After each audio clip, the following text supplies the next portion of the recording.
بسم اللہ الرحمن الرحیم. ناظرین السلام علیکم ورحمۃ اللہ وبرکاتہ. آج ہمارا اصول فقہ کورس کے سلسلے کا 5واں لیکچر ہے. ٹھیک ہے, تو ابھی تک ہم نے 4 لیکچرز میں مباحث حکم کو ڈسکس کیا تھا. ہم نے کہا تھا اصول فقہ کی کل کتنی مباحث ہیں؟ 4 ہیں. ٹھیک ہے, پہلی جو تھی وہ تھی مباحث حکم. یہ اگر آپ نقشہ اپنے ذہن میں رکھ لیں گے نا تو اصول فقہ کبھی نہیں بھولے گی. ٹھیک ہے, یہ ٹریز میں اس لیے بناتا ہوں, یہ جو ٹری آپ دیکھتے ہیں, ٹھیک ہے, یہ ٹیبل یہ اس لیے بناتا ہوں تاکہ چیزیں آپ کے ذہن نشین ہو جائیں, اس کے بعد یاد رکھنے کی ضرورت نہیں پڑتی. تو اور دہرانے کے بعد تو پھر دوبارہ دہرانے کی بھی ضرورت نہیں پڑتی ہے. مباحث حکم یہ ہم نے ڈسکشن پڑھ لی ہے. ٹھیک ہے, مباحث حکم کے تحت ہم نے کتنی چیزیں پڑھی ہیں؟ 4. ایک ہم نے پڑھا تھا حاکم کی بحث, پھر حکم کی بحث, پھر اس کے بعد محکوم فی, پھر محکوم علیہ. کلیئر ہو گئی بات؟ اس کے بعد آج ہم نے ڈسکس کرنا ہے, یعنی یہ ہم چلو میں اس کو لکھ دیتا ہوں تھوڑا سا. حاکم, حکم, محکوم فی اور محکوم علیہ, یہ 4 چیزیں ہم نے پڑھ لیں. پھر حکم کے نیچے ہم نے 10 چیزیں پڑھیں, حاکم کے نیچے 3 چیزیں پڑھیں, محکوم فی میں 3 چیزیں پڑھیں, محکوم علیہ میں تو آپ نے دیکھا تھا مول لمبا چوڑا کھاتا ہے. ٹھیک ہے, دوسری جو ہماری بحث ہے وہ ہے مصادر شریعت کی. کون سی؟ یہ بڑی بحث اصول فقہ کی, سورسز آف شریعہ. یعنی اللہ کا حکم, یہ آپ نے پڑھ لیا کہ حکم کیا ہوتا ہے. ٹھیک ہے, حکم کتنی قسم کا ہے, حکم کون دیتا ہے, حکم سے ریلیٹڈ جو بھی ڈسکشنز تھیں وہ ہم نے پڑھ لی.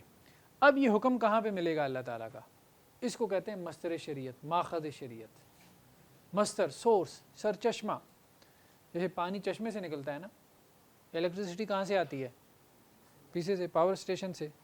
ٹھیک ہے, پاور ہاؤس سے آتی ہے. ٹھیک ہے, تو اسی طرح سے اللہ کا حکم کہیں پہ ملے گا آپ کو, وہ اس کا مصدر ہے. تیسری بحث کون سی تھی؟ قواعد لغویہ عربیہ. وہ قواعد جن کے ذریعے آپ نے وہ حکم نکالنا ہے. کہاں سے؟ یہاں سے, ان قواعد کے ذریعے. چوتھی بحث ہوتی ہے اجتہاد و تقلید کی, کہ یہ کام کون کرے گا؟ مجتہد کرے گا یہ کام, کہ مصدر شریعت سے اللہ کا حکم کچھ قواعد پرنسپلز کی روشنی میں نکالے گا, ڈرائیو کرے گا. یہ کون کرے گا؟ مجتہد. اس کی کیا شرائط ہوتی ہیں وہ چوتھی بحث میں ڈسکس ہوگا. ٹھیک ہے, آج ہماری بحث ہے مصادر شریعت. آج ہم نے اصول فقہ کا دوسرا بڑا ٹاپک شروع کرنا ہے. ٹھیک ہے, سورسز آف شریعہ. یہ 2 قسم کے ہیں, ابتدائی اور ثانوی, یا بنیادی اور ثانوی کر لیں. پرائمری اور secondary sources. Primary sources, secondary sources. بنیادی سورسز کون کون سے ہیں؟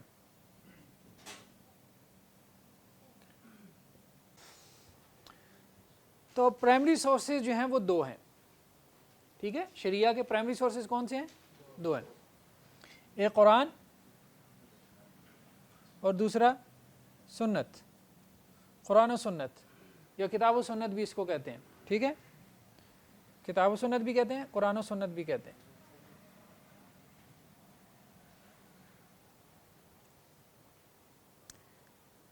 بنیادی سورسز کی ایک ڈیفینیشن یہ بھی کی جاتی ہے کہ اس سے مراد وہ سورسز ہیں جو ایگریڈ اپان ہیں, جن پہ کنسنسس ہے, یعنی جن کے بارے میں کوئی اختلاف نہیں ہے. سب مانتے ہیں کہ یہ سورس آف شریعہ ہے, سب مانتے ہیں کہ یہ مصدر شریعت ہے, سب مانتے ہیں کہ یہاں سے شریعت لینی ہے.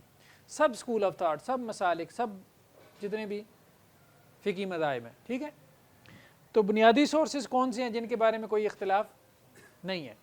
کتاب اللہ, سنت رسول.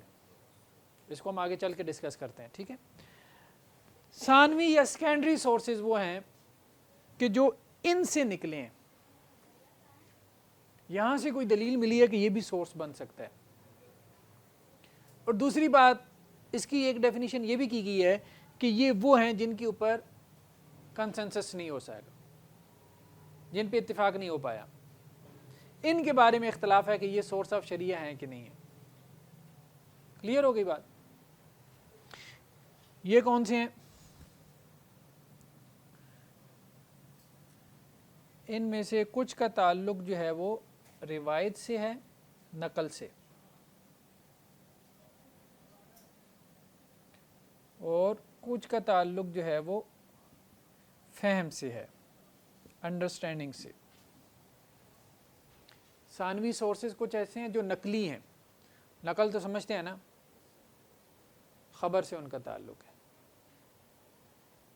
اور کچھ ایسے ہیں جن کا تعلق ٹیکسٹ کی فہم سے، انڈرسٹینڈنگ سے. ایک ہے ٹیکسٹ کی نیریشن، ٹیکسٹ آگے منتقل ہو رہا ہے، ایک متن ہے، ایک ٹیکسٹ ہے، ٹھیک ہے، وہ ٹیکسٹ جو ہے وہ آگے نقل ہو رہا ہے. اور ایک ہے اس کی انڈرسٹینڈنگ. تو جن کا تعلق نقل سے ہے ان میں کیا ہے؟ اجماع،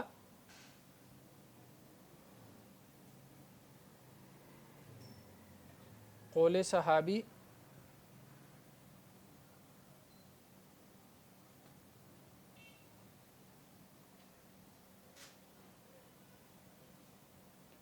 شرائع من قبلنا،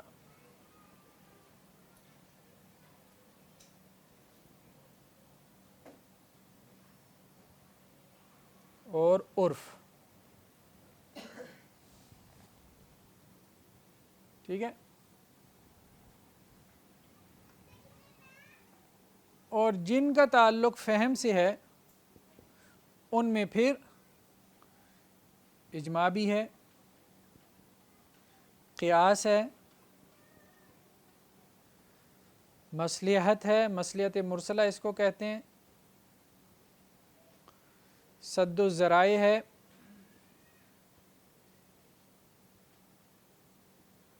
اور بھی ہیں، استصحاب ہے، وغیرہ وغیرہ. بہرحال بڑے بڑے یہی ہیں.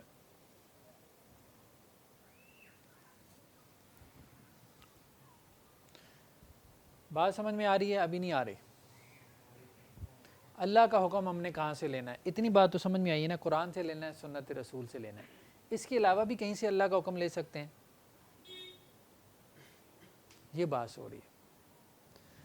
لے سکتے ہیں. یہ پرائمری سورسز ہیں اللہ کا حکم معلوم کرنے کے. کچھ کیا ہیں؟ سیکنڈری سورسز ہیں، دوسرے درجے کے سورسز ہیں، وہاں سے بھی اللہ کا حکم ہمیں مل سکتا ہے. یہ کون کون سی جگہیں ہیں؟ ایک ہے اجماع، یہ ہم تفصیل سے انشاءاللہ سے ڈسکس کریں گے آگے چل کے، ون بائی ون. آج ہم نے ڈسکس کرنا ہے قرآن اور سنت کو، لیکن بس اس کا ایک معنی بیان کر دیتا ہوں تاکہ کانسیپٹ کلیئر ہو جائے. اجماع کا مطلب یہ ہے کہ تمام سکالرز، تمام اسکول آف تھاٹ کا اتفاق ہو جائے کسی بات کے اوپر. تو جن باتوں کے اوپر تمام اسکول آف تھاٹس کا اتفاق ہو جاتا ہے ان کے اوپر بعض علماء کتابیں لکھتے ہیں. پھر وہ کہتے ہیں یہ مسئلہ کیا ہے؟ اجماعی ہے، مجمع علیہ ہے، ایگریڈ اپان ہے، اس کے اوپر کنسنسس ہے سب اسکول آف تھاٹ کا. تو جب سب اسکول آف تھاٹ کا کنسنسس ہے تو اب اس سے اختلاف کرنا چاہیے؟ نہیں کرنا چاہیے. ٹھیک ہے. دوسرا قول صحابی، صحابہ کے اقوال، صحابہ کے فتاوی، صحابہ کے اجتہادات. ٹھیک ہے. تو قول صحابی میں بھی کوئی شریعت کی بات ہو سکتی ہے کیونکہ انہوں نے اللہ کے رسول صلی اللہ علیہ وسلم سے سنا ہے، تو ان کے اقوال میں بھی ہو سکتی ہے. ڈھونڈنا پڑے گا نا، صحابی کا ہر قول شریعت تو نہیں ہے، لیکن یہ ہے کہ کم از کم وہاں پہ ہم تھوڑا سا کیا کریں گے؟ تلاش کر سکتے ہیں، ہو سکتا ہے کچھ مل جائے. اقوال صحابہ. تیسری کیا ہے؟ شرائع من قبلنا، پچھلی شریعتیں، سابقہ شریعتیں. سابقہ شریعتیں کون سی ہیں؟ سابقہ کتب، تورات، انجیل، ٹھیک ہے، زبور. اب یہ تینوں بائبل کی صورت میں پبلش ہوتی ہیں. بائبل اویلیبل ہے نا اردو میں بھی، ہر زبان میں ہے، عربی میں بھی ہے، اگرچہ ان میں تعریف ہو چکی ہے، اس کو ہم ڈسکس کریں گے. لیکن کیا تورات انجیل 100% بدل چکی ہے؟ نہیں، ایسا نہیں ہے. کچھ تعریف ہوئی ہے، کچھ آج بھی اس میں باتیں کیا ہیں؟ صحیح آپ کو مل جاتی ہیں. جو پچھلے نبیوں کے اوپر نازل ہوئی تھی، پچھلی شریعتیں تھیں۔ چوتھی چیز کیا؟ عرف، رواج، کسٹم۔ مسلمان معاشرے کے تمام رواج جو ہے وہ سورس آف شریعہ نہیں ہوتے تمام، اس میں ہم ڈیٹیل سے پڑھیں گے۔ کچھ رواجات کی بات ہو رہی ہے، وہ ہم دیکھیں گے کون سے۔ آگے پھر اجماع آ گیا۔ ایک اجماع کا تعلق ہے نقل سے اور ایک اجماع کا تعلق ہے فہم سے، یہ ہم آگے چل کے دیکھیں گے۔ پھر ایک قیاس کا پرنسپل ہے، قیاس بھی ہم دیکھیں گے انشاءاللہ سے تفصیل سے۔ مصلحت مرسلہ کا ایک پرنسپل ہے، سد و ذرائع کا ہے، استصحاب کا ہے، یہ ہم تفصیل سے دیکھیں گے۔ کہنے کا مقصد یہ ہے کہ اللہ کا حکم کتاب و سنت میں دیکھنا ہے اور اس کے علاوہ یہاں پہ بھی دیکھ سکتے ہیں، لیکن اس کو بنیادی مصادر کیوں کہا گیا؟ کیونکہ ان کے مصدر ہونے کے بارے میں کسی کا اختلاف نہیں ہے۔ یہ مصدر شریعت ہیں کہ نہیں ہے، ان کے بارے میں کیا ہے؟ کوئی اسکول آف تھاٹ کسی چیز کو مصدر شریعت مانتا ہے، کوئی کسی کو نہیں مانتا۔ یہ ہم آگے چل کے دیکھیں گے کہ کون کس کو مانتا ہے، کون کس کو۔ تو یہ گویا کہ وہ ہیں جن کے بارے میں اختلاف ہے۔ اس لیے اگر ان میں سے کسی مصدر شریعت کا کوئی انکار کر دیتا ہے اور کہتا ہے میں نے یہاں سے شریعت نہیں لینی، تو ہم اس کو مجبور نہیں کر سکتے، نہ ہی اس پہ کوئی فتویٰ لگا سکتے ہیں۔ ہاں، یہ دو چیزیں جو ہیں یہ لازمی ہیں، لازمی سورس آف شریعت، ان میں سے کسی کا بھی انکار نہیں کر سکتا۔ باقی اس میں سے کچھ ماننا چاہیے مان لے، کوئی نہیں مانتا نہ مانے۔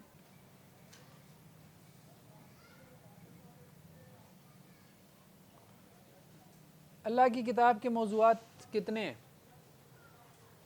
بہت سارے ہیں، لیکن ہم اس وقت اس کے میجر ٹاپکس کی بات کر رہے ہیں۔ بڑے بڑے موضوعات کتنے ہیں؟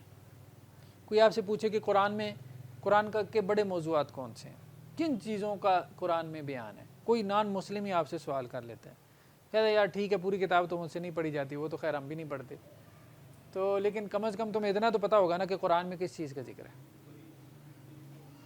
ٹھیک ہے، 3 بڑے موضوعات ہیں۔ نمبر 1 عقائد کا بیان ہے۔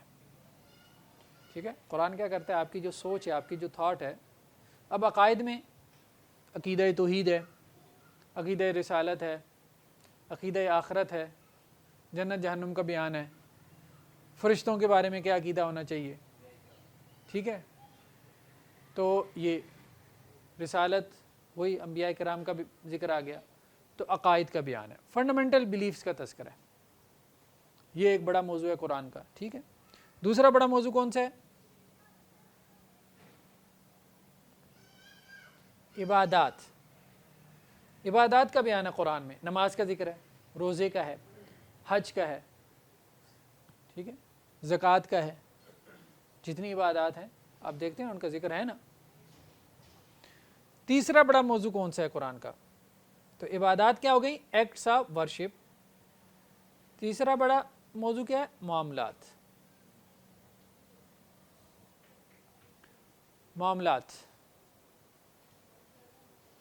سے مراد کیا ہے؟ انسانوں کے جو آپس کے معاملات ہیں، اس میں کیا ہے؟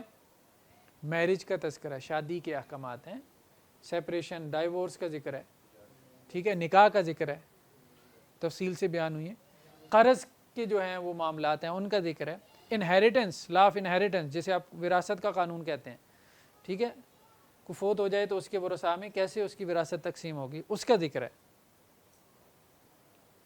اس کے علاوہ اور بہت سارے مطلب کچھ سزاؤں کا تذکرہ ہے، ٹھیک ہے، کہ یہ جرم کر لیں گے، جو کسی کو قتل کرے گا تو اس کی کے لیے کیا ہے؟ قصاص کی سزا ہے، ٹھیک ہے، تو معاملات کا تذکرہ ہے۔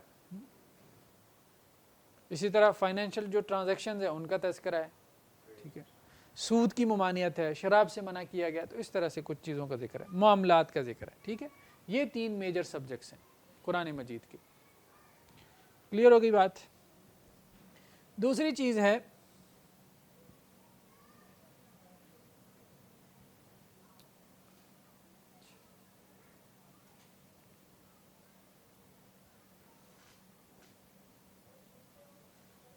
احکام بیان کرنے کا اسلوب، اسلوب کیا ہے کسی حکم کو بیان کرنے کا؟ تو قرآن مجید میں احکامات بیان کرنے کے جو اسالیب ہیں مختلف طرح کے ہیں۔ مثال کے طور پہ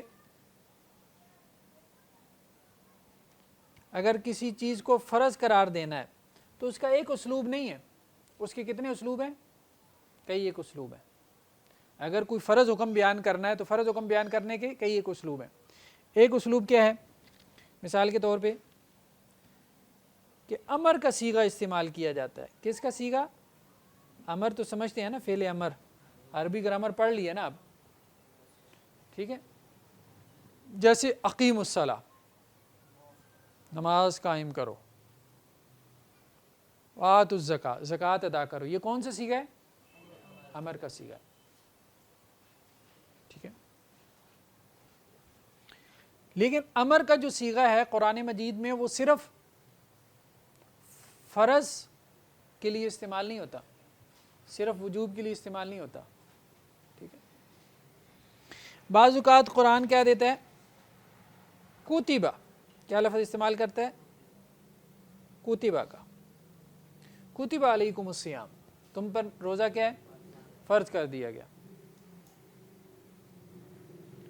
ٹھیک ہے؟ اس طرح سے بھی کسی فرض کو بیان کیا جاتا ہے۔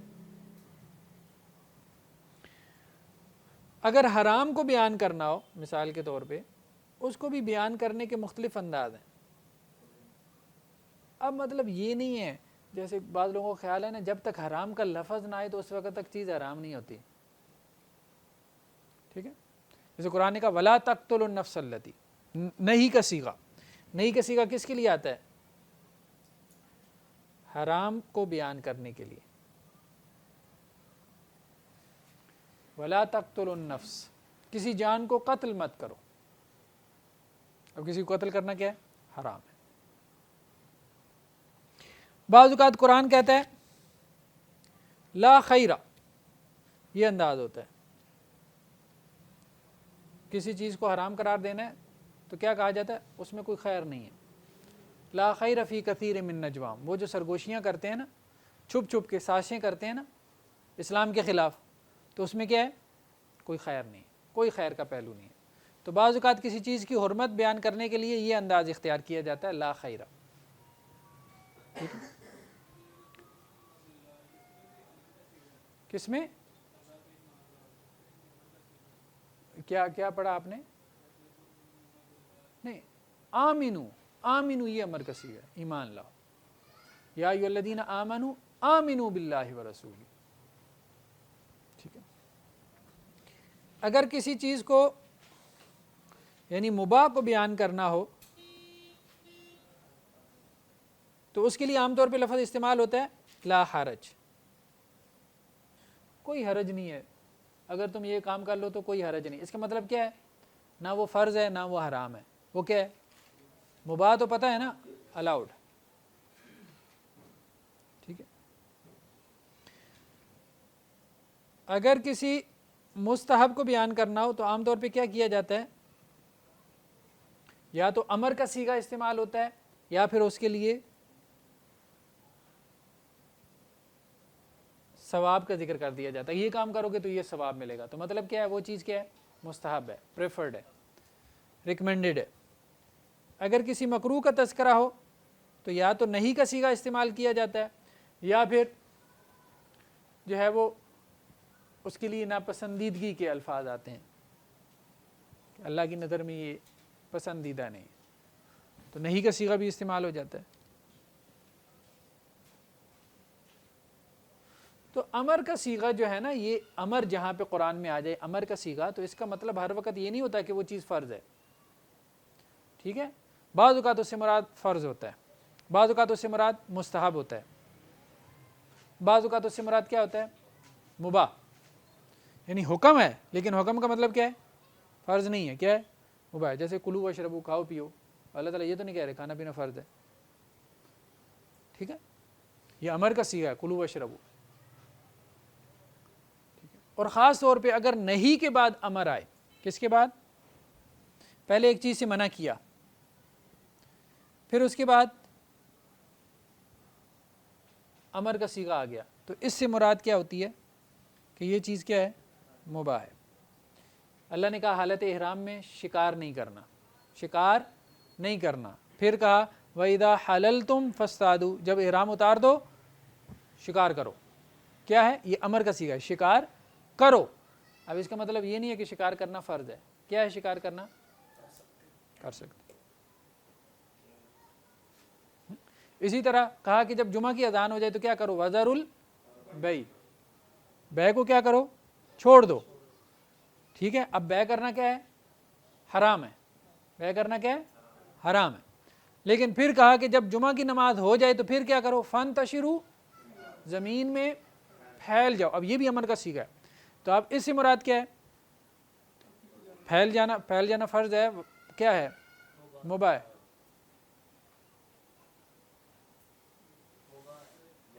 جائز ہے، مباح ہے۔ نہیں کے بعد ایک چیز سے روکا گیا، اللہ کے رسول نے کہا میں نے تمہیں قبروں کی زیارت سے منع کیا تھا، ٹھیک ہے، فزوروہا، اب قبروں کی زیارت کرو۔ تو اب یہ قبروں کی زیارت کرنا فرض ہے؟ مباح۔ ایک چیز سے روکا گیا ہو، دوبارہ اگر اس کا حکم دیا گیا ہو تو وہ کیا ہوتا ہے؟ وہ جائز ہوتا ہے، وہ فرض نہیں ہوتا۔ تو اس لیے جو امر کا صیغہ ہے نا، بعض لوگ کہتے ہیں جی امر آ گیا ہے، امر آ گیا ہے، مطلب جو لوگ اصول فقہ وغیرہ نہیں پڑھتے نا، لوگ کہتے ہیں اصول فقہ پڑھنے کا کیا فائدہ ہے؟ اصول فقہ پڑھنے کا یہی فائدہ ہے، امر کا صیغہ قرآن مجید میں 25 معنی میں استعمال ہوا۔ کتنے؟ 25 معنی میں۔ ایک جگہ اللہ تعالیٰ قرآن میں کہتے ہیں مثال کے طور پہ اعملوا ما شئتم، یہ امر کا صیغہ ہے، اعملوا ما شئتم، جو چاہتے ہو کرو، جو تم چاہتے ہو کرو۔ کیا مطلب ہے اس کا؟ ہے یہ مطلب ہے اللہ تعالیٰ کا؟ اس کا مطلب ہے کر کے دکھا، پھر کر نا، تحدید ہے یہ کافروں کو اللہ تعالیٰ کر رہے ہیں۔ یہ نہیں کہ وہ قیامت والے دن کہیں اللہ تعالیٰ کو یا اللہ آپ نے تو خود ہی کہا تھا جو مرضی کرو۔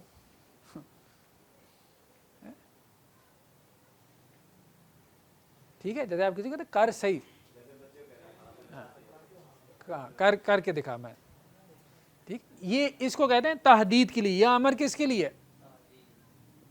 یا امر اس لیے نہیں ہے کہ یہ کرو، یہاں مطلب یہ ہے کر کے دکھاؤ تو صحیح ذرا، ٹھیک ہے۔ اسی طرح قرآن میں اہدنا الصراط المستقیم، کیا ترجمہ ہے؟ ہمیں سیدھا راستہ دکھا، یہ بھی امر کا صیغہ ہے، اہدی فعل امر ہے۔ اب اللہ کو آپ حکم دے سکتے ہیں؟ ریکویسٹ ہے، درخواست ہے۔ امر کا صیغہ بعض اوقات درخواست کے لیے بھی آتا ہے، ٹھیک ہے۔ پانی لاؤ حضرت، پانی تو پلا دیں، یہ بھی امر ہے، لیکن یہاں پہ کیا ہے؟ ریکویسٹ ہے، اسلوب میں ریکویسٹ ہے، ٹھیک۔ تو اعملوا ما شئتم اہدنا الصراط المستقیم، کبھی امر سے مراد تحدید ہوتی ہے، کبھی امر سے مراد جو ہے وہ درخواست ہوتی ہے، کبھی امر سے مراد جو ہے وہ وجوب ہوتا ہے کہ کوئی چیز واجب ہو رہی ہے، فرض ہو رہی ہے، کبھی امر سے مراد جو ہے ندب ہوتا ہے کہ کوئی چیز مندوب ہو رہی ہے، مستحب ہو رہی ہے، کبھی امر سے مراد اباحت ہوتی ہے کہ کوئی چیز مباح قرار پا رہی ہے۔ اسی طرح امر کے کتنے بہت سارے معنی ہیں، ٹھیک ہے۔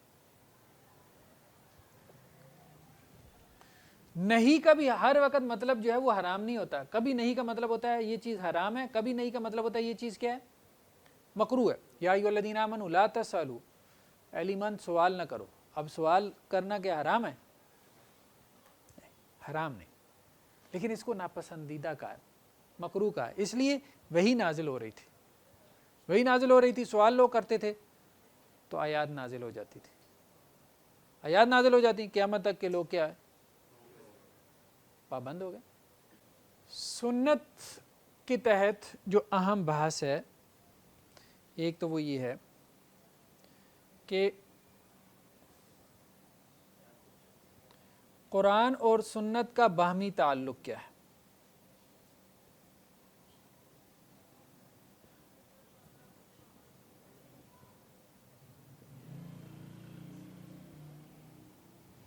قرآن اور سنت کا باہمی تعلق کیا ہے؟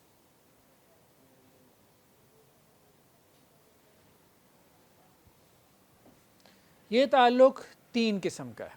کتنا؟ 3 قسم کا۔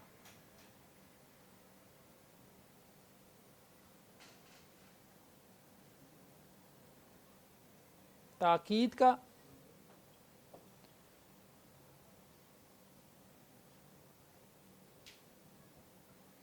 بیان کا،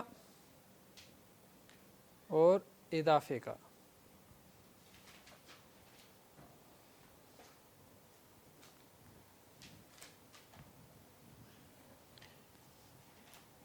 ایک حکم قرآن میں آ گیا تو بعض اوقات سنت میں وہی حکم آ جاتا ہے، تو سنت کیا کرتی ہے؟ قرآن کے اس حکم کی کیا کرتی ہے؟ قرآن میں حکم پورا موجود ہے، جیسے لیان کا حکم ہے۔ لیان سمجھتے ہیں؟ نہیں، لیان یہ ہے لعنت کرنا، لعنت بھیجنا۔ یعنی شوہر نے اپنی بیوی کو دیکھ لیا، ٹھیک ہے، کوئی غلط حرکت کرتی ہے کسی دوسرے مرد کے ساتھ، اب وہ ظاہری بات ہے 4 گواہ تو پیش نہیں کر سکتا۔ ہمارے دین میں حکم کیا ہے؟ جب تک 4 گواہ نہ ہوں تو حد جاری نہیں ہوتی، زنا کی حد جاری نہیں ہوتی، 4 گواہ ہونے چاہیے جنہوں نے آنکھوں سے دیکھا ہو، ٹھیک ہے۔ اب اس نے دیکھا ہے، اس کی غیرت تو گوارہ نہیں کرے گی اس کے ساتھ رہنا، تو وہ کیا کرے گا؟ پھر وہ 4 قسمیں اٹھائے گا کہ میں نے اس کو یہ کرتے ہوئے دیکھا ہے، اور اگر میں نے نہ دیکھا ہو تو مجھ پہ خدا کی لعنت۔ اس کے جواب میں وہ عورت جو ہے اس کے رد میں 4 قسمیں اٹھائے گی کہ یہ جھوٹا ہے، ٹھیک ہے، اور میرے اوپر خدا کی لعنت ہو اگر یہ سچا ہو تو۔ اگر عورت قسمیں نہیں اٹھاتی تو پھر عورت کے اوپر حد جاری، کیونکہ 4 قسمیں 4 گواہوں کے قائم مقام ہو جائیں گی۔ لیکن عورت اگر جواب میں 4 قسمیں اٹھا لیتی ہے تو پھر عورت پہ حد جاری نہیں ہوگی، لیکن دونوں میں علیحدگی کروا دی جائے گی۔ اس کو کہتے ہیں لیان۔ یہ اللہ تعالیٰ نے سورہ نور میں 18ویں پارے کے اندر، سورہ نور کے پہلے رکوع میں یہ اللہ تعالیٰ نے لیان کا حکم تفصیل سے بیان کیا، ٹھیک ہے۔ اب یہی حکم سنت میں بھی آ گیا، کلیئر ہو گئی بات؟ تو قرآن میں بعض احکامات تفصیلی طور پہ موجود ہیں، سنت نے آ کے ان کو دوبارہ بیان کر دیا، تو کیا ہو گیا؟ اس کو ایمفیسائز کر دیا، تاکید پیدا ہو گئی، ٹھیک۔ دوسری چیز کیا ہے کہ قرآن میں ایک حکم تھا لیکن وہ مجمل تھا۔ مجمل سمجھتے ہیں؟ مختصر تھا۔ قرآن نے آ کے اس کو کیا کیا؟ کھول دیا، کھول دیا اس کو۔ اب جو قرآن نے کھولا ہے تو قرآن نے اب جو سنت نے کھولا ہے تو سنت نے 3 طرح سے کھولا ہے۔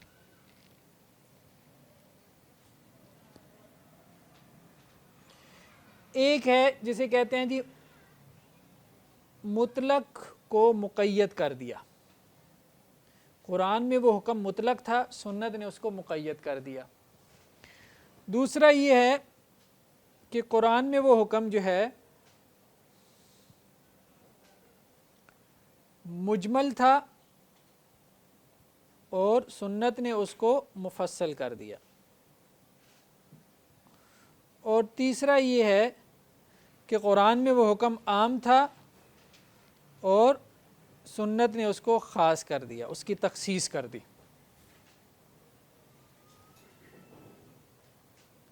ٹھیک ہے۔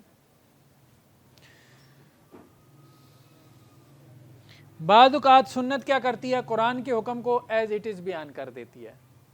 بعض اوقات سنت کیا کرتی ہے؟ قرآن کے حکم کی ایکسپلینیشن کرتی ہے، اس کو ایکسپلین کرتی ہے، اس کو انٹرپریٹ کرتی ہے۔ بیان کا مطلب یہ کیسے انٹرپریٹ کرتی ہے کہ قرآن میں ایک حکم مطلق تھا، مطلق کا مطلب کیا ہے؟ اس پہ کوئی قید نہیں ہے۔ مثال کے طور پہ قرآن میں ایک جگہ ہے کہ اگر کوئی خاوند اپنی بیوی کو 3 طلاق دے دے، ٹھیک ہے، تو وہ اب ظاہری بات ہے اس کے لیے حلال نہیں ہے. فَإِن طَلَّقَ فَلَا تَحِلُّ لَهُ. کب تک حلال نہیں ہے؟ قرآن نے کہا حتیٰ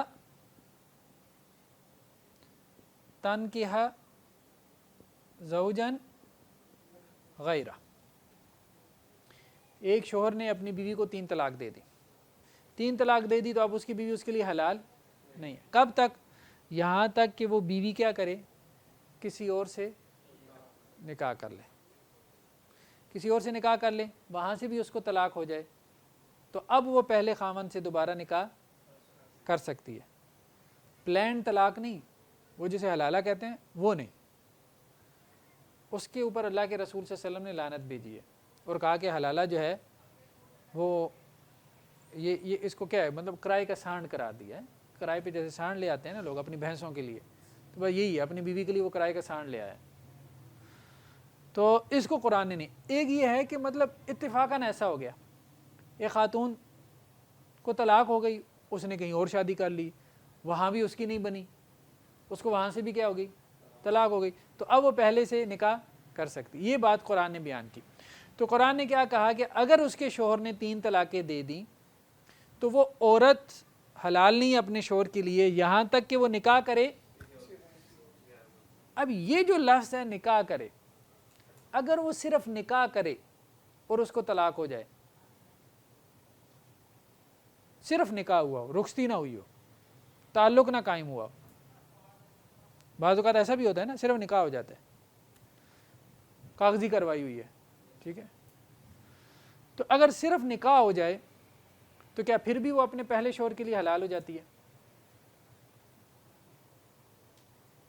یہ ایک سوال پیدا ہوتا ہے نا، یہ ایک سوال. قرآن تو یہ کہہ رہا ہے کہ وہ نکاح کر لے تو پہلے شوہر کے لیے کیا ہے؟ حلال ہے. لیکن اللہ کے رسول صلی اللہ علیہ وسلم نے اس کو کہتے ہیں یہ مطلق ہے، یہ مطلق ہے. اللہ کے رسول صلی اللہ علیہ وسلم نے اس کو مقید کر دیا. اس کے ساتھ مقید کا مطلب ہے ایک قید، ایک کنڈیشن لگا دی. کنڈیشن کیا لگا دی؟ نہیں، تعلق قائم ہونا چاہیے، ازدواجی تعلق ہے. ایک صحابی اللہ کے رسول کے پاس آئے تو اللہ کے رسول نے جو ہے وہ ان صحابیہ کو یہی کہا کہ جب تک دوسرے شوہر سے تمہارا تعلق قائم نہیں ہوگا تم پہلے کی طرف واپس نہیں جا سکتے، صرف نکاح سے واپس نہیں جا سکتے. ٹھیک ہے. تو یہاں نکاح سے مراد کیا ہے؟ یہ اس کو بیان کر دیا نا. نکاح کو کیا کیا؟ قرآن کا ایک لفظ تھا تنکحہ، نکاح کرنا، ٹھیک ہے. اس کو اللہ کے رسول نے کیا کیا؟ مزید کھول دیا.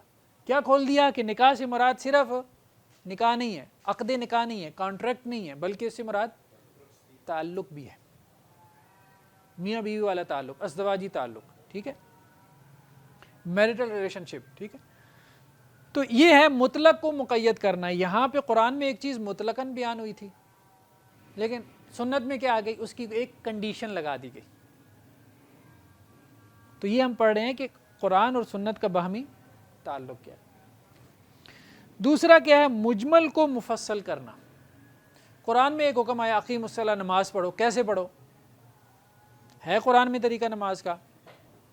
صبح کی کتنی رکعتیں ہیں، ظہر کی کتنی ہیں، مغرب کی کتنی ہیں، ہر رکعت میں کتنے سجدے ہیں، کتنے رکوع ہیں، تشہد میں کیا پڑھنا ہے، سجدے میں کیا پڑھنا ہے، قیام میں کیا پڑھنا ہے، جماعت کے ساتھ نماز کیسے پڑھنی ہے، اکیلے میں کیسے پڑھنی ہے. کوئی تفصیل ہے؟ یہ تفصیل کہاں ملتی ہے؟ قرآن. زکوٰۃ ادا کرو، کتنی زکوٰۃ دینی ہے؟ 2.5%. کتنا سونا ہو، کتنی چاندی ہو تو زکوٰۃ دینی ہے. زکوٰۃ کا نصاب کیا ہے، منیمم اماؤنٹ کیا ہے جس کے اوپر زکوٰۃ جو ہے وہ فرض ہوتی ہے. کن کن چیزوں میں زکوٰۃ ہے، یہ ساری تفصیلات کہاں ہیں؟ سنت میں، حدیث میں. تو قرآن میں احکامات بعض اوقات کیا ہیں؟ مجمل ہیں، مختصر ہیں. حدیث نے آ کے ان کو کیا کیا؟ مفصل کر دیا. جب تک آپ سنت کو نہیں مانیں گے آپ قرآن کے اس حکم پہ عمل نہیں کر سکتے. بعض اوقات کیا ہے کہ قرآن میں ایک حکم عام ہے، حدیث نے آ کے اس کو کیا کر دیا؟ خاص کر دیا. جیسے قرآن میں حکم ہے کہ نماز کے اندر تم کیا کرو؟ نماز کے اندر قیام کی حالت میں کیا کرو؟ قرآن پڑھو. فَاقْرَؤُوا مَا تَيَسَّرَ مِنَ الْقُرْآنِ.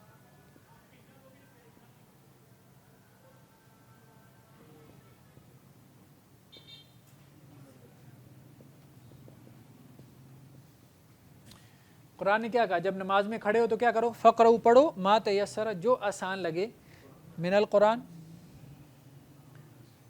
قرآن میں سے۔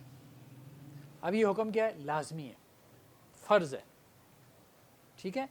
قیام کی حالت میں اللہ نے کہا پڑھو، پڑھو، حکم دیا، کیا پڑھو؟ قرآن پڑھو جو تمہیں آسان لگے۔ تو اللہ کے رسول صلی اللہ علیہ وسلم نے وہ جو آسان قرآن ہے اس کو کس سے متعین کر دیا؟ اب اس قرآن سے مراد تو کوئی بھی قرآن ہے نا، قرآن کا کوئی بھی حصہ 114 صورتوں میں سے کہیں سے بھی پڑھ سکتے ہیں، یہ عام ہے، یہ قرآن کا لفظ کیا ہے؟ عام ہے۔ اللہ کے رسول نے اس کو کیا کر دیا؟ خاص کر دیا۔ کس سے مراد کیا ہے؟ فاتحہ، سورہ الفاتحہ، کہ نماز میں سورہ فاتحہ آسان قرآن سے مراد جو تمہیں آسان لگے۔ نماز میں سب سے آسان چیز کیا ہے؟ سورہ فاتحہ ہی ہے نا، اور قرآن کسی کو یاد ہو نہ ہو، سورہ فاتحہ تو یاد ہی ہوتی ہے نا سب کو، یہی۔ تو فقرؤ ما تیسر من القرآن، تو اب یہ لفظ عام تھا لیکن اللہ کے رسول نے اس کو کیا کر دیا کہ اس سے مراد کیا ہے؟ قرآن کے اس حکم سے مراد کیا ہے؟ سورہ الفاتحہ، ٹھیک ہے؟ تو بعض اوقات جو ہے وہ قرآن کیا کرتا ہے؟ عام کو،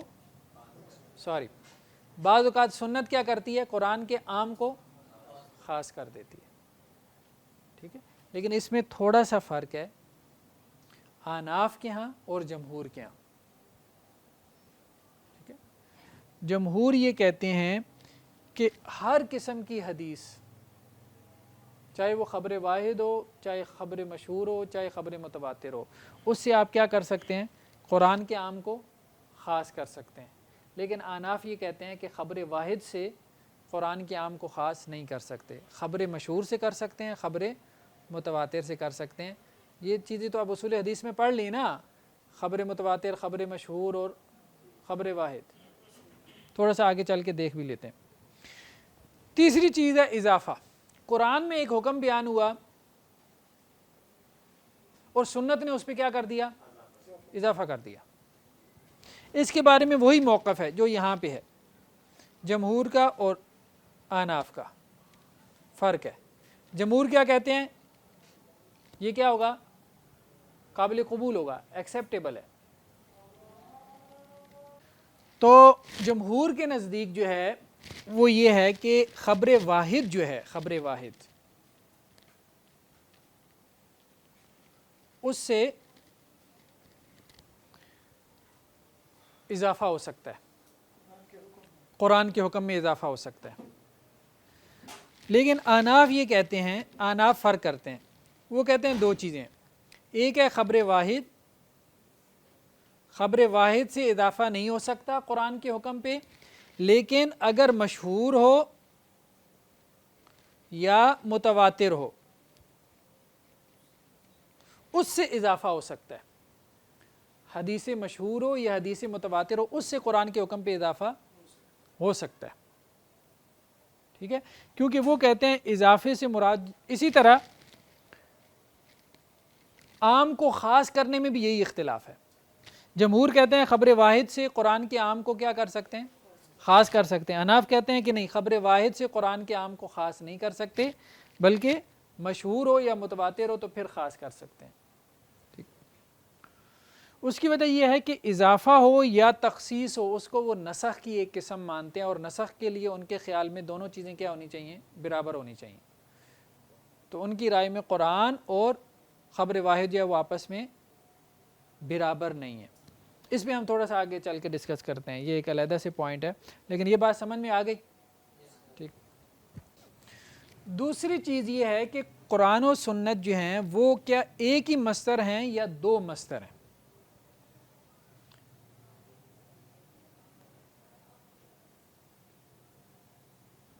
اس میں جمہور کا موقف یہ ہے کہ یہ دو مصادر ہیں، امام شافعی کا موقف یہ ہے کہ یہ ایک ہی مصدر ہے۔ یہ بات سمجھ میں آئی ہے؟ نہیں سمجھ میں آئی؟ جمہور علماء میجارٹی کہتے ہیں کتاب اللہ یہ ایک مصدر شریعت ہے، سنت رسول یہ دو مصدر شریعت ہیں، یہ دو علیحدہ علیحدہ سورس آف شریعہ ہیں۔ ایسا ہی سمجھ میں آتا ہے نا، قرآن علیحدہ ہے، حدیث علیحدہ ہے، اس کی کتابیں علیحدہ ہیں، 2 سورس آف شریع ہیں. سادہ سی بات ہے، یہ ہے سمپل ہے. امام شافعی کی بات تھوڑی سی پیچیدہ ہے لیکن وہ گہری بات ہے اور مجھے یہی بات صحیح لگتی ہے. اس کے اوپر میں نے بڑی تفصیل سے لکھا ہے. امام شافعی یہ کہتے ہیں کہ یہ اصل میں 2 چیزیں نہیں ہیں. کتاب اللہ اور سنت رسول 2 چیزیں نہیں ہیں، یہ اصل میں ایک ہی چیز ہے. کتاب اللہ جو ہے یہ اللہ کے الفاظ ہیں، سنت رسول کیا ہے؟ ان الفاظ کے معنی ہیں جو اللہ نے خود ہی نازل کیے ہیں. یعنی اللہ نے الفاظ بھی نازل کیے اور اللہ نے معنی بھی نازل کیے. الفاظ جو نازل کیے وہ قرآن کی صورت میں ہیں. ان الفاظ کا کیا معنی ہے؟ اللہ نے کہا اقیم الصلاۃ، اب یہ لفظ تھا نا، یہ اللہ نے قرآن میں اتار دیا. اب اس کا مطلب کیا ہے؟ کیسے نماز پڑھنی ہے؟ اس کا معنی کیا ہے؟ وہ اللہ نے ہی بتایا ہے. حضرت جبریل آئے ہیں، آپ نے حدیثیں پڑھی ہوگی نا، باقاعدہ آ کے سکھائی ہیں نا اللہ کے رسول کو کہ نمازوں کے کیا اوقات ہیں. جبریل نے آ کے سکھائے ہیں نا، اللہ کی طرف سے آئے ہیں نا. تو اقیم الصلاۃ کا وہ معنی کس نے بتایا؟ اللہ نے بتایا. تو اللہ نے لفظ بھی اتارا، معنی بھی اتارا. جو لفظ اتارا اس کا نام قرآن ہے. اس لفظ کا معنی کیا ہے؟ وہ علیحدہ سے اتارا، کیونکہ معنی بھی اگر اس میں بیان کر دیا جاتا نا تو قرآن کتنا بڑا ہو جاتا، پھر بہت بڑا مطلب ایک انسائکلوپیڈیا بن جاتا. ٹھیک ہے. تو اللہ تعالیٰ نے قرآن کے الفاظ کے ساتھ اس کے معنی کو بھی نازل کیا. معنی سنت کی صورت میں نازل ہوئی ہیں. تو اس لیے امام شافعی کیا کہتے ہیں؟ کتاب و سنت ایک ہی مصدر ہے. ٹھیک ہے. یہ وحی ہے، اللہ کی طرف سے ہے. کتاب اللہ اللہ کے الفاظ ہیں، سنت رسول اللہ کے الفاظ کے معنی ہیں جو اللہ تعالیٰ نے اپنے نبی کے اوپر نازل کیے. تو اب وہ یہ کہتے ہیں کہ سنت جو ہے وہ قرآن کو کیا کرتی ہے؟ صرف بیان کرتی ہے. جیسے اللہ تعالیٰ نے قرآن میں کہا وَأَنزَلْنَا إِلَيْكَ الذِّكْرَ لِتُبَيِّنَ لِلنَّاسِ، ہم نے آپ کی طرف قرآن نازل کیا تاکہ آپ کیا کریں؟ قرآن کی تبیین کریں. اللہ کے رسول کو حکم دیا گیا. کیا حکم دیا گیا؟ وَأَنزَلْنَا إِلَيْكَ الذِّكْرَ، ذکر سے کیا مراد ہے؟ قرآن. ہم نے آپ کی طرف قرآن نازل کیا. ٹھیک ہے. کیوں نازل کیا؟ لِتُبَيِّنَ لِلنَّاسِ مَا نُزِّلَ إِلَيْهِمْ. آپ کیا کریں؟ آپ کھول کھول کے بیان کریں. کس کو؟ مَا نُزِّلَ إِلَيْهِمْ، جو نازل کیا گیا. تو مطلب یہ ہے کہ یہ نہیں کہا کہ قرآن پڑھ کے سنا دیں. کیا کہا؟ اس قرآن کو ایکسپلین کریں، اس کی تفسیر کریں، اس کو انٹرپریٹ کریں لوگوں کے لیے. تو یہ اللہ کے رسول کو حکم دیا گیا. اس کی وجہ یہ ہے کہ قرآن کے اوپر عمل ہو ہی نہیں سکتا تھا، صرف قرآن کے اوپر عمل ہو ہی نہیں سکتا. اس لیے وہ فرقے جو ہے وہ گمراہ فرقے ہیں جو یہ کہتے ہیں کہ صرف قرآن پہ عمل کرنا چاہیے، سنت کی ضرورت ہی نہیں ہے. ٹھیک ہے. وہ گمراہ فرقوں میں سے ہیں. یہ ممکن ہی نہیں ہے. کیسے آپ نماز پڑھیں گے اگر صرف قرآن کو پکڑ لیں گے تو، سنت کو چھوڑ دیں گے تو ہیں. تو اس لیے خود قرآن یہ کہتا ہے کہ اللہ کے رسول کی یہ ذمہ داری تھی اور اللہ کے رسول نے یہ ذمہ داری ادا کی. تو اس کو کہتے ہیں بیان، تبیین. تو اللہ کے رسول نے کیا کیا؟ بیان کس طرح کیا؟ یہ قرآن کے مطلق کو کیا کر دیا؟ مقید کر دیا. جو مطلق کا مطلب یہ ہے جس پہ کنڈیشن نہیں ہے، ایک ایسا حکم جس کے ساتھ کوئی کنڈیشن نہیں. تو اللہ کے رسول نے اس کے ساتھ کیا لگا دی؟ اب یہ کنڈیشن کیا اپنی طرف سے لگائی ہے؟ اپنے نفس کی طرف سے لگائی ہے. کہاں؟ اللہ کی طرف سے ہی آئی ہے نا، اللہ کی طرف سے ہی لگائی ہے. دوسرا، قرآن میں ایک حکم مجمل تھا، اختصار کے ساتھ مختصر تھا. اللہ کے رسول نے اس کو کیا کیا؟ تفصیل سے بیان کر دیا، مفصل کر دیا. قرآن میں ایک حکم عام تھا، اللہ کے رسول نے اس کو کیا کر دیا؟ اسپیسیفک کر دیا، خاص کر دیا. ٹھیک ہے. پھر اللہ کے رسول نے اضافہ بھی کیا. اضافہ کہاں کیا؟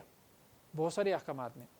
جیسے قرآن میں ایک جگہ پہ کہا کہ جن عورتوں سے نکاح نہیں ہو سکتا، قرآن نے ان کی فہرست بیان کی. حرمت علیکم امہاتکم، ماں سے نہیں ہو سکتا. بناتکم، بیٹیوں سے نہیں ہو سکتا، بہنوں سے نہیں ہو سکتا. ٹھیک ہے. آگے ایک لمبی فہرست بیان کی. اسی طرح یہ بھی کہا کہ 2 بہنوں سے تم اکٹھے وان تجمعوا بین الاختین، 2 بہنوں سے اکٹھا نکاح کر لو، یہ بھی حرام ہے. یہ ایک فہرست قرآن نے بیان کر دی کہ یہ نکاح کی صورتیں کیا ہیں؟ حرام ہے. ان عورتوں سے نکاح کیا ہے؟ حرام ہے. اس طرح سے نکاح کیا ہے؟ حرام ہے. اللہ کے رسول نے بھی 2 چیزوں کا اضافہ کیا. کیا کیا؟ آپ نے کہا کہ پھوپھی اور بھتیجی کو اکٹھا نہیں کر سکتا. اسلام میں 4 شادیاں جائز ہیں نا، لیکن یہ ہے کہ پھوپھی سے نکاح کیا ہے تو اس کی بھتیجی سے نکاح نہیں کر سکتا، خالہ سے نکاح کیا تو اس کی بانجی سے نکاح نہیں کر سکتا، بانجی سے کیا تو خالہ سے نہیں کر سکتا، بھتیجی سے کیا تو اس کی پھوپھی سے نہیں کر سکتا۔ یہ چیز قرآن میں نہیں ہے۔ قرآن نے ایک فہرست بیان کر دی، اللہ کے رسول نے اس فہرست میں 2 چیزوں کا اضافہ کر دیا، اس کو کہتے ہیں کہ سنت نے کیا کیا ہے؟ اضافہ کیا۔ احناف بھی اس اضافے کو مانتے ہیں۔ یہ اضافہ کس میں آیا ہے؟ خبر واحد میں، خبر واحد میں آیا ہے۔ جمہور تو اس کو مانتے ہیں، احناف بھی مانتے ہیں، لیکن احناف کیوں مانتے ہیں؟ ان کا اصول تو یہ ہے نا کہ وہ کیا کہتے ہیں؟ خبر واحد سے اضافہ نہیں ہوگا، لیکن وہ اس چیز کو مانتے ہیں، وہ کیا کرتے ہیں اصل میں جو انہوں نے ماننا ہوتا ہے نا اس کو وہ کہتے ہیں یہ خبر مشہور ہے، ٹھیک ہے؟ تو ان کے ہاں بھی بالآخر یہ نتیجتاً وہ کوئی فرق نہیں پڑتا، بڑا نتیجتاً جو ہے وہ کوئی بڑا فرق نہیں پڑتا۔ مشہور ان کے نزدیک مراد یہ ہے کہ ہمارے فقہا کے ہاں یہ حدیث مشہور ہے۔ اب کیسے پتہ چلے گا؟ وہ خود ہی بتائیں گے نا، ہمارے فقہا کے ہاں یہ حدیث مشہور ہے۔ تو وہ یہ کہتے ہیں کہ خبر مشہور سے آپ قرآن پہ اضافہ کر سکتے ہیں، خبر مشہور سے آپ قرآن کے عام کو کیا کر سکتے ہیں؟ خاص کر سکتے ہیں۔ خبر مشہور کیا ہے؟ جس کو ہمارے فقہا نے مشہور کہا ہو یا روایت کیا ہو یا نقل کیا ہو، سمپل سی بات ہے، وہ ہوتی خبر واحد ہی ہے۔ وہ کیا ہوتی ہے؟ خبر واحد ہی ہوتی ہے۔ تو بیسیکلی اس کو ہم کہتے ہیں یہ اختلاف کیا ہے؟ لفظی سے اختلاف ہے۔ البتہ غامدی صاحب نے آ کے یہ بات کہی ہے، غامدی صاحب کو تو جانتے ہیں نا آپ لوگ؟ نہیں جانتے؟ میڈیا نہیں دیکھتے؟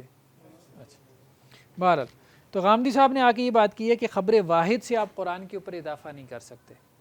وہ یہ کہتے ہیں کہ ہم نہیں مانیں گے وہ حدیث جو قرآن کے اوپر اضافہ کرتی ہے، ہم اس کو اگر تو حدیث جو ہے وہ قرآن کو ایکسپلین کر رہی ہے پھر تو ہم مانیں گے، لیکن اگر قرآن کے اوپر اضافہ کر رہی ہے تو ہم اس کو نہیں مانیں گے۔ اسی طرح اور بہت سارے لوگوں نے یہ بات کی، لیکن یہ بات کیا ہے؟ غلط ہے۔ اللہ کے رسول صلی اللہ علیہ وسلم جو ہے وہ قرآن کے اوپر اضافہ بھی کر سکتے تھے۔ کیوں کر سکتے تھے؟ کیونکہ یہ جو اضافہ ہے نا، یہ اضافہ یہ تبیین کی ایک قسم ہے۔ یہ کیا ہے؟ تبیین کی ایک قسم ہے۔ اور سورہ بقرہ میں آپ نے دیکھا ہے نا وہ جو واقعہ بیان ہوا گائے کا، بنی اسرائیل کی گائے کا، اس میں کون سا لفظ استعمال ہوا ہے؟ یہی۔ اللہ نے کیا کہا تھا؟ گائے ذبح کر دو، ان تذبحوا بقرہ، ٹھیک ہے؟ تو وہ کوئی سی بھی گائے پکڑ کے ذبح کر دیتے۔ تو اب وہاں کیا کہتے ہیں وہ بنی اسرائیل؟ یبین لنا، یبی یہی لفظ استعمال کرتے ہیں، آپ تبیین کریں ہمارے لیے۔ تو حضرت موسیٰ کیا کر رہے ہیں؟ اس گائے کے اوپر اضافہ کرتے جا رہے ہیں، اس کا رنگ یہ ہو۔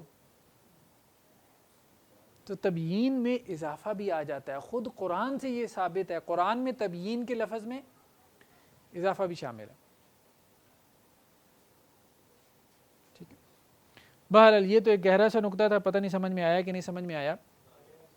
تو کہنے کا مقصد یہ ہے کہ تبیین میں صرف یہ شامل نہیں ہے تاکید بیان، بلکہ اس میں اضافہ بھی شامل ہے۔ اور اللہ کے رسول کو کہا گیا کہ آپ قرآن کی تبیین کریں، تو آپ نے قرآن کے احکامات کی تاکید بھی کی، ان کو بیان بھی کیا، ٹھیک ہے، اور ان کے اوپر اضافہ بھی کیا، لیکن یہ جو اضافہ بھی کیا وہ اللہ کے حکم سے کیا، اللہ کی اجازت سے کیا۔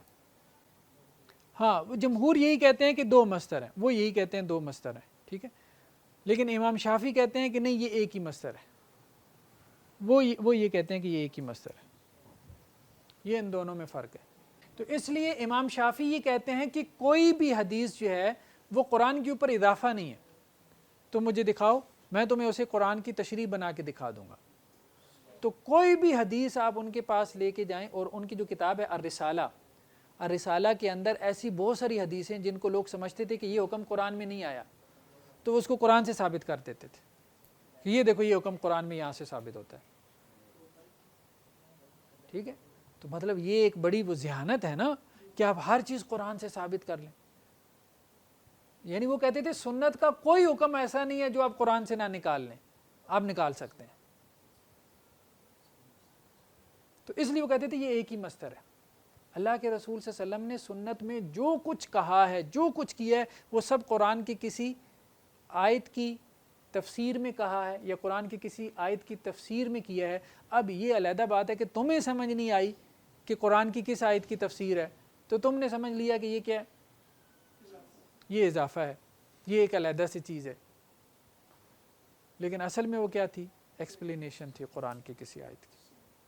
اور بڑی مزے کی نا انہوں نے قرآن مجید کی تفسیریں کی۔ یہاں رسالہ اپنی کتاب کے اندر اصول فقہ کی، یہ بتایا تھا آپ کو، پہل لکھی جانے والی کتابوں میں سے ہے، ٹھیک ہے۔ چلیں جی، سبحانک اللہم و بحمدک، نشہد ان لا الہ الا انت، نستغفرک و نتوب الیک۔